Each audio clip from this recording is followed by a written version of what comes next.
Good morning. We welcome this new day we've received with song. Hymn number 347, Gather in Spirit by Jim Scott. Please make sure your microphone is muted and sing along enthusiastically from home.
Good morning, and welcome to the Unitarian Universalist Congregation of Gwinnett.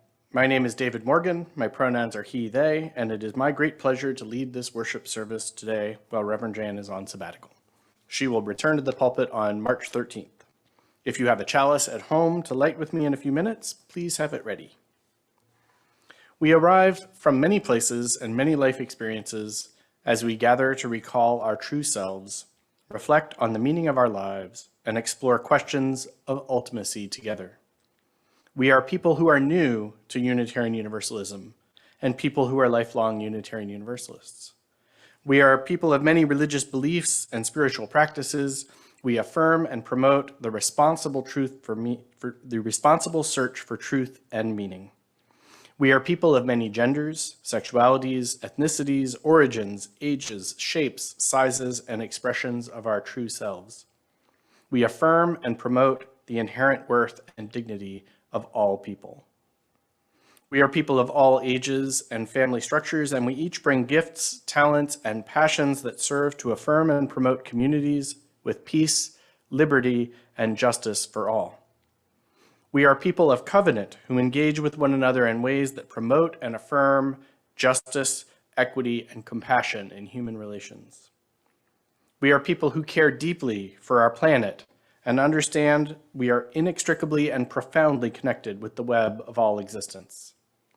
We are people who welcome all who are seeking a community of faith that welcomes your whole self, all that you were, all that you are, all that you yearn to be.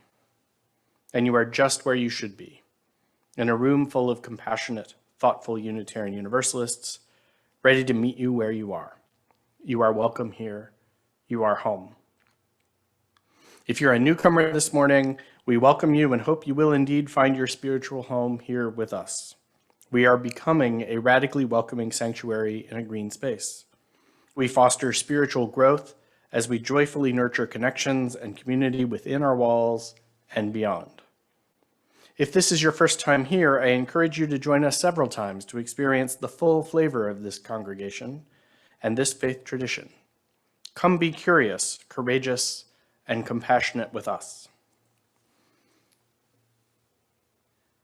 Now let's take a deep breath together to become more fully present to this precious time we've set aside to be together this week. Breathe deep.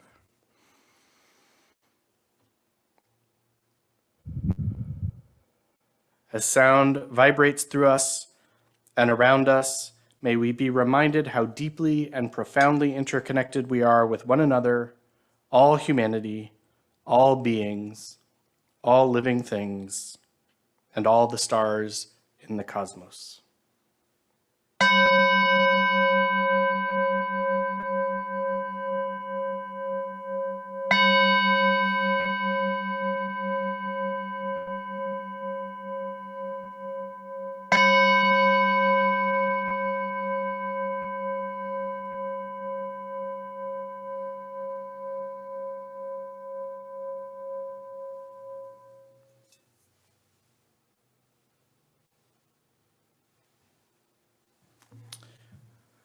Our opening words this morning are "Let Us Be a People of Not Forgetting" by Karen G. Johnston. As we gather this morning, let us be a people of not forgetting. Let us practice holding collective memories that might otherwise slip into that enormous void that sucks at and corrodes any future we hold dear. Let us practice honoring truth-telling up from the past that must come fully into the now, lest we falter and fail, lest the whole remain in pieces. Let not our need for comfort or simplicity, for easy forgiveness or false pardon, smother the heartbreak that still needs healing. Let us practice resilience with reckoning. Let us marry memory and promise. Let us dance in the tension we find there. Let us rest in the integrity we cultivate there. Let us be partners with the possibility that emerges there. It is good we gather. And our chalice lighting words today come from Amaret Calloway. It's called "In Memory of All the Flames." In memory of all the flames that didn't die, in the midst of darkness, in spite of the darkness, we light this flame today. The light shines in the darkness, and the darkness did not overcome it. John 1:5.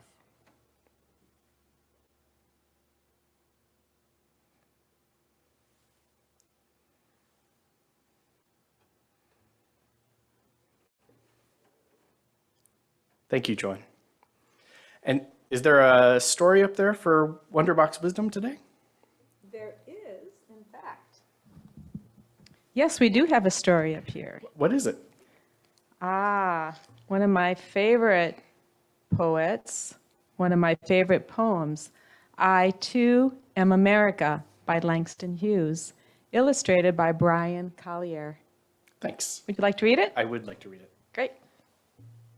Thank you.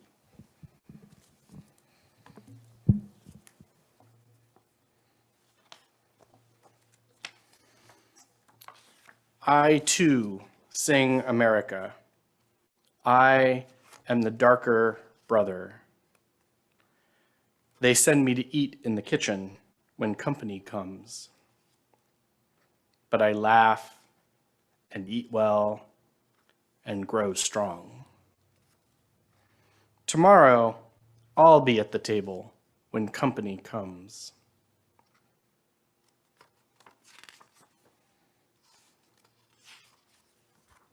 Nobody will dare say to me, "Eat in the kitchen then." Besides, they'll see how beautiful I am and be ashamed.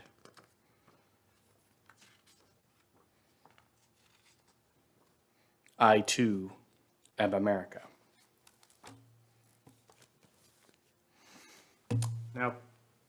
Now please join us in singing hymn number 1020, Wo Ya Ya, by the band Oisabisa.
Confronting our history so that we can transcend it.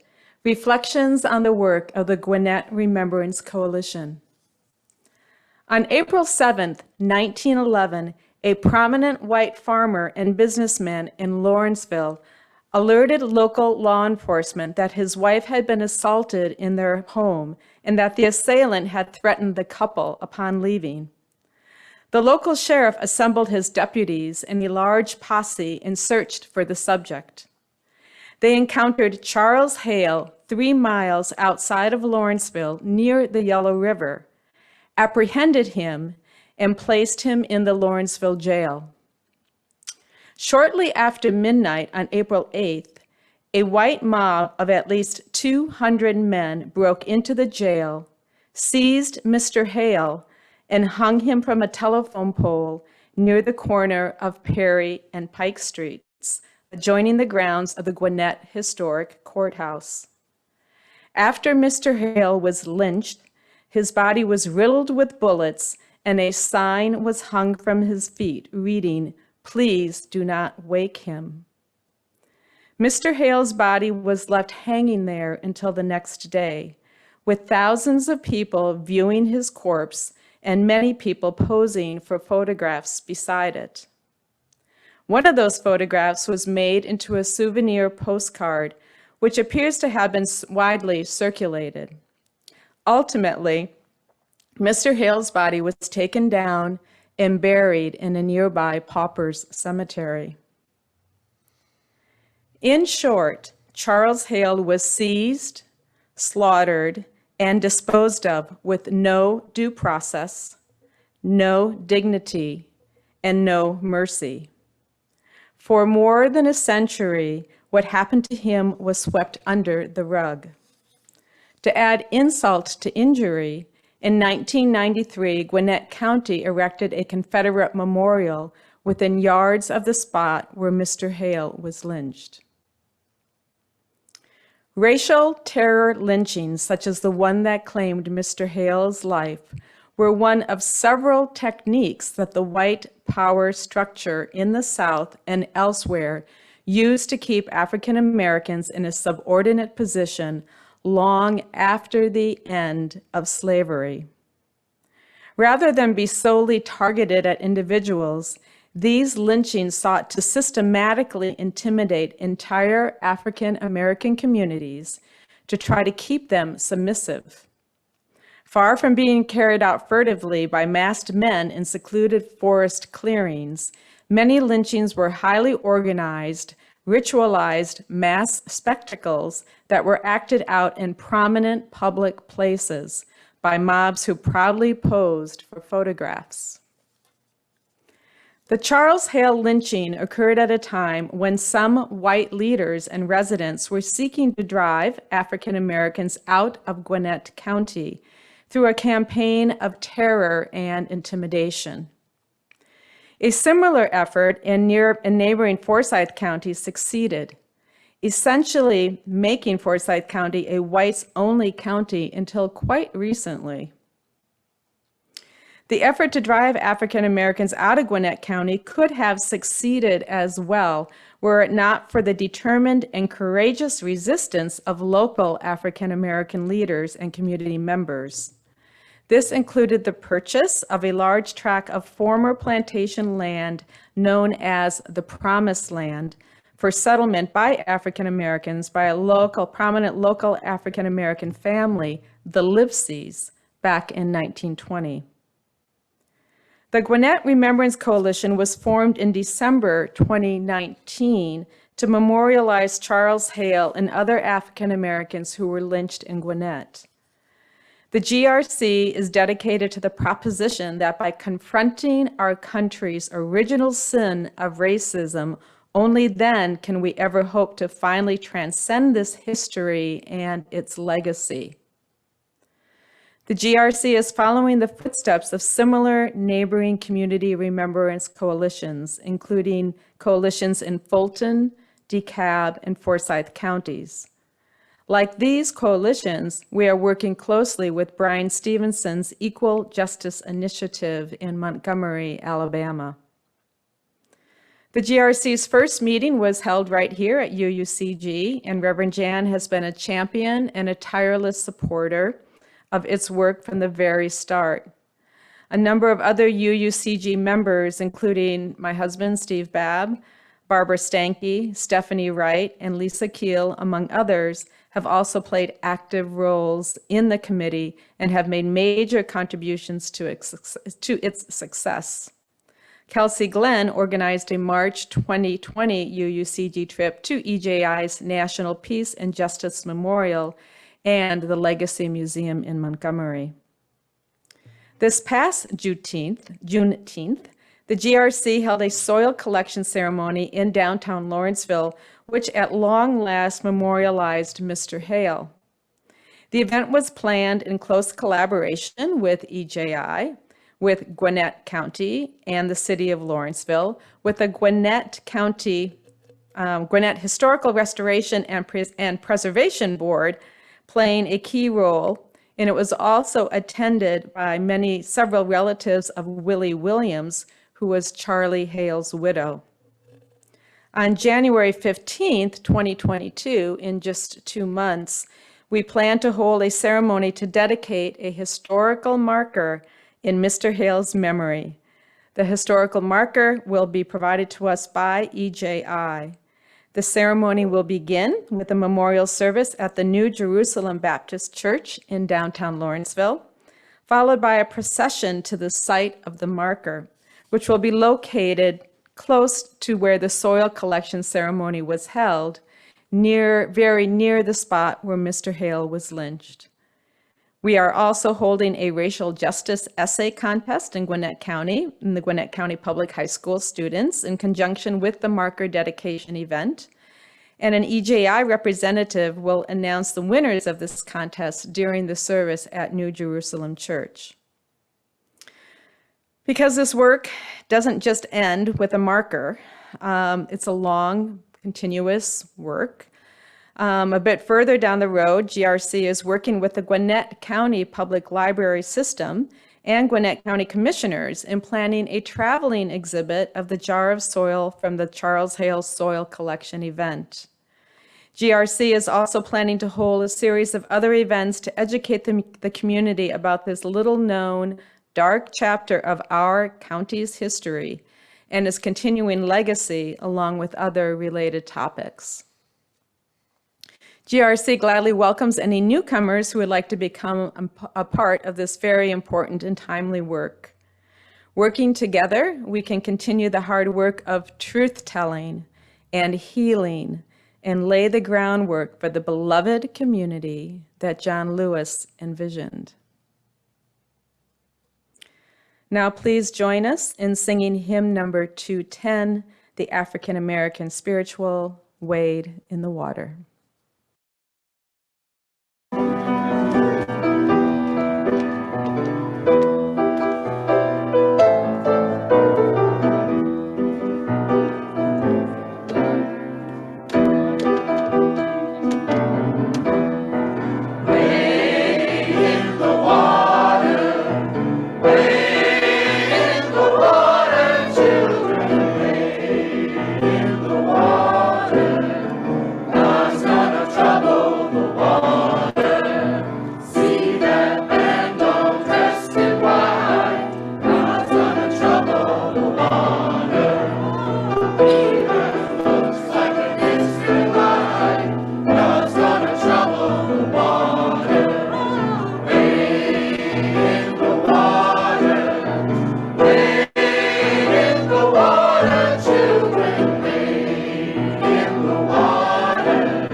Thank you, Joanne, for that reflection. I look forward to delivering an interfaith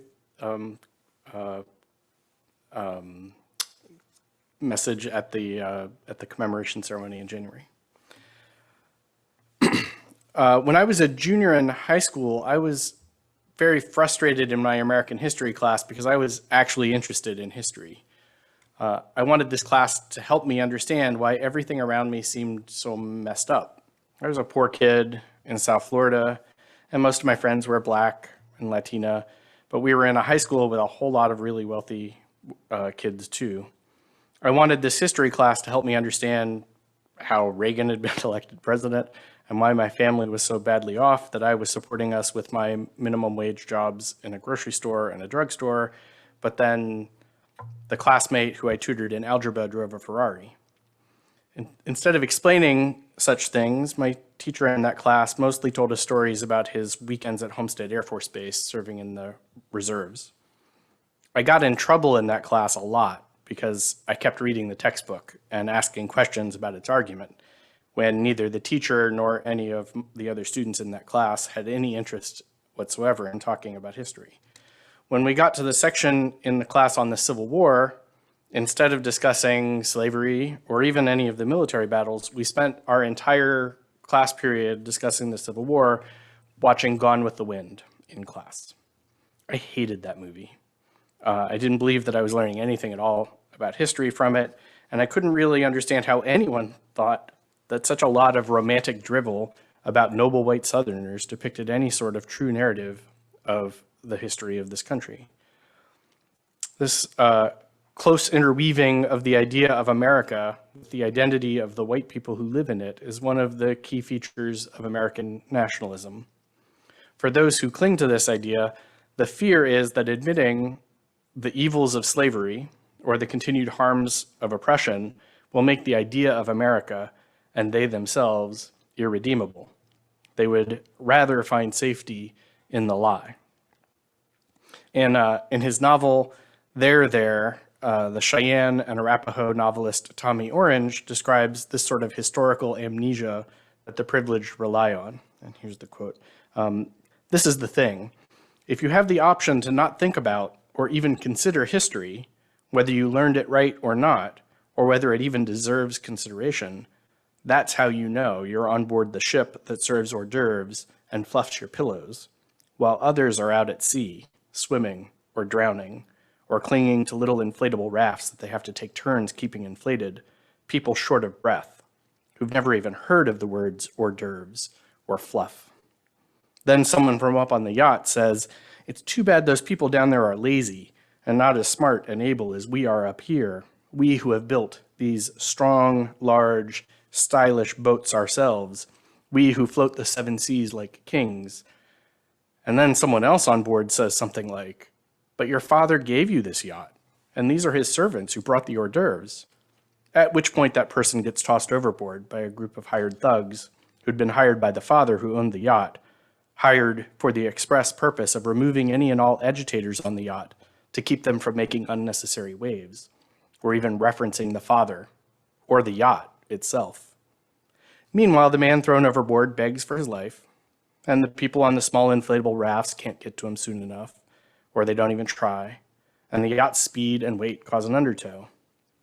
Then, in whispers, while the agitator gets sucked under the yacht, private agreements are made, precautions are measured out, and everyone quietly agrees to keep on quietly agreeing to the implied rule of law and to not think about what just happened. Soon, the father who put these things in place is only spoken of in the form of lore, stories told to children at night, under the stars, at which point there are suddenly several fathers, noble, wise forefathers, and the boat sails on unfettered. But if the condition, that's the end of the quote, but if the condition of our love for country is a lie, then the love itself, no matter how genuine, is a lie. The idea may be redeemable, that does not mean we are too. Thankfully, in college, I took some amazing classes that really did grapple with the deep contradictions of American history. I had the great fortune of taking a 2-semester sequence of classes on U.S. intellectual history with Dr. Neil Drummondville at Florida State University, who introduced me to the work of James Baldwin. Baldwin has ever since been one of my heroes. "People who imagine that history flatters them," he wrote, "are impaled on their history like a butterfly on a pin and become incapable of seeing or changing themselves or the world."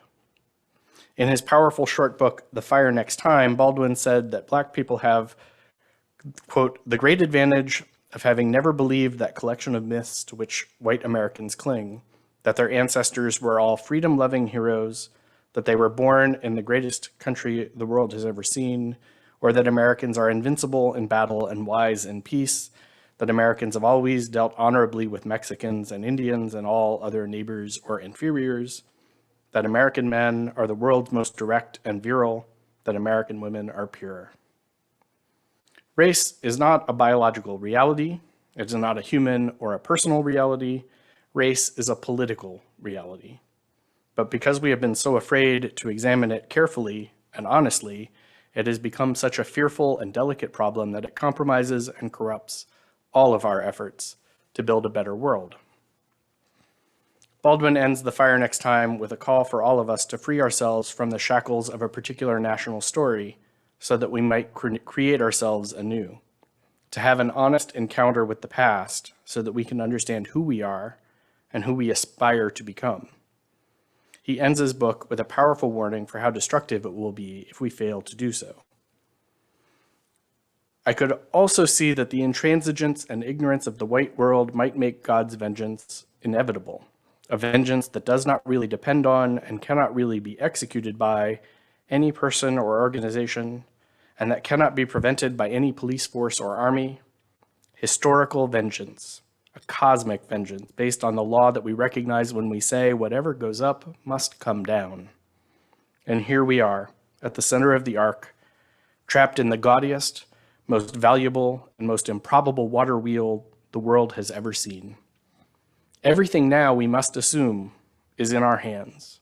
We have no right to assume otherwise. If we, and now I mean the relatively conscious whites and the relatively conscious blacks, who must, like lovers, insist on or create the consciousness of the others, do not falter in our duty now, we may be able, handful that we are, to end the racial nightmare and achieve our country and change the history of the world. If we do not now dare everything, the fulfillment of that prophecy, recreated from the Bible in song by a slave, is upon us.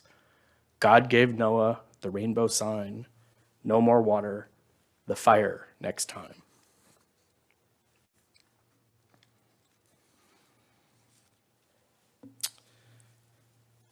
This coming Saturday, November 20th, is Transgender Day of Remembrance, which honors the memory of those transgender people whose lives were lost in acts of anti-transgender violence.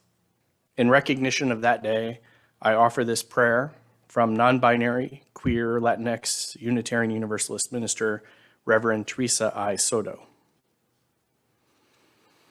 Spirit of life, in these difficult times, we ask for connection to you, to ourselves, to one another, and to our greater purpose. We turn toward you like a swift breeze, able to bring refreshment and life to our hearts that are burdened. We know that transness is life, and that you accept us and all the ways that we are, not as part of being human, but as a multiplicity of expressions of love. We call on you for strength, as the way before us is long, and we have so far to travel. We travel towards justice. Keep us focused on that. And to make that journey, we need safety and courage in equal measure. Give us both. Soften the hearts of those who are causing their own suffering by clutching their transphobia so tightly. Show them the way back to their own humanity. But above all, we ask for more love. Around us, among us, between us. We give thanks and say amen. Now please join in singing hymn number 1028, The Fire of Commitment, by Mary Catherine Morn and Jason Shelton.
And as I listen to that song and I read the words again, I love that song so much, and I just can't wait until hopefully, maybe 2022, we can all be together again and sing one of my favorite hymns here at UUCG.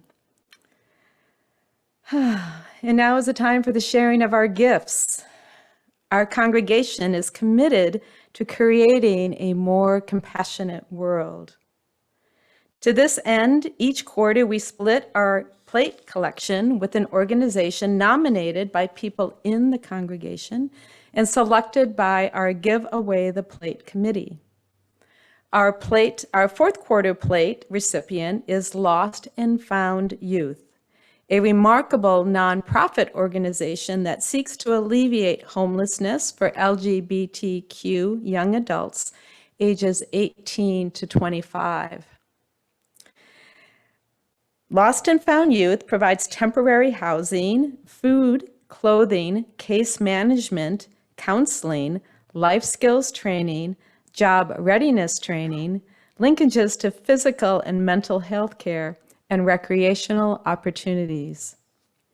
Our plate contributions also support the shared ministry of this congregation, so I ask that you please give generously to support the work of this important ministry in our wider community, as well as the vision and the mission of our congregation. As we listen to our pianist Brian Bishop playing Slippery Elm Rag by Clarence Woods, you will see on screen ways to contribute to our offering via PayPal, Venmo, or by mailing a check payable to UUCG at the shown address. If you are worshiping with us for the first time, your presence here today is a generous gift to this community. You may choose to let the plate pass. The offering will now be most generously and gratefully received.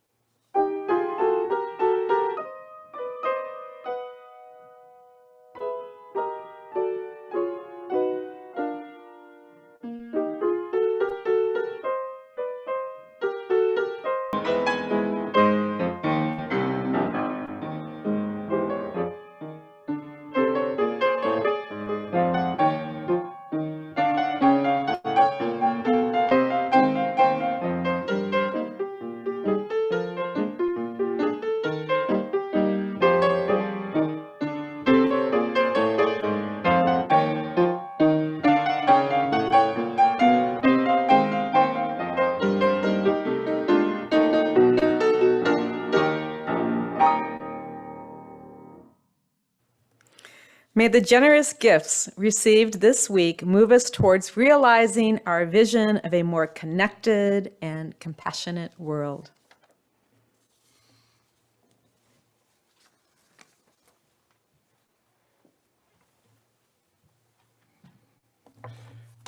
Please join me in offering gratitude this morning. I'm grateful for my worship associate, Joanne Weiss, and to Brian Bishop for offering his music today. I'm also grateful to this morning's tech team. Christiana McQueen served as our Zoom manager, and Dan Kelly, Justin Miller, and Alex Hebda managed our video and sound. Thank you all so much. Now is the time for our call to connection within our congregation and beyond our walls. If you're new to the congregation and you haven't done so yet, please sign up for our weekly e-news and monthly newsletter by sending an email to info@uucg.org. If you want to watch past services, you can check out our YouTube channel. If you're looking for a way to be of service, the food collection for the Lawrenceville Cooperative Ministry is on the first Sundays of each month, so the next one is on Sunday, December 5th. And coming up next Sunday at 12:15, so just after service, we will have a town hall meeting. We'll be discussing the 2022 budget and other topics. Please join us if you can. And I don't have a slide for this, but we are still collecting gift cards for Corley Elementary. There's more information about that in the newsletter.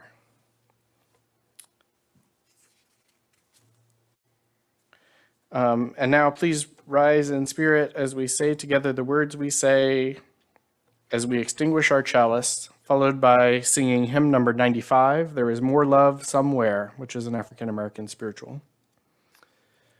We extinguish this flame, but not the light of truth, the warmth of community, or the fire of commitment.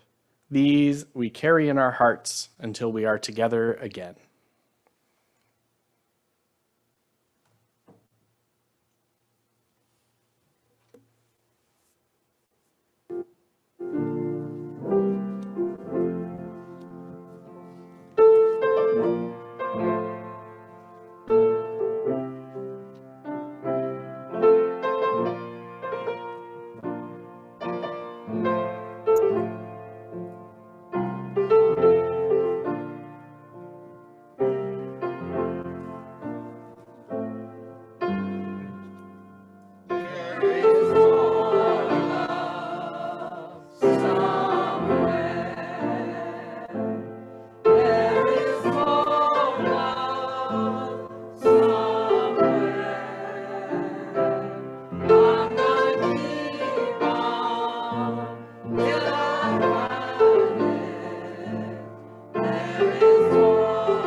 Our closing words today come from Leah Durland Jones, inspired by our ancestors.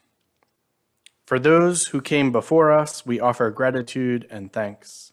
May their memories be a blessing. May we feel surrounded by their love. As we go forth from this time and place, let us be inspired by their courage, their wisdom, and their dreams.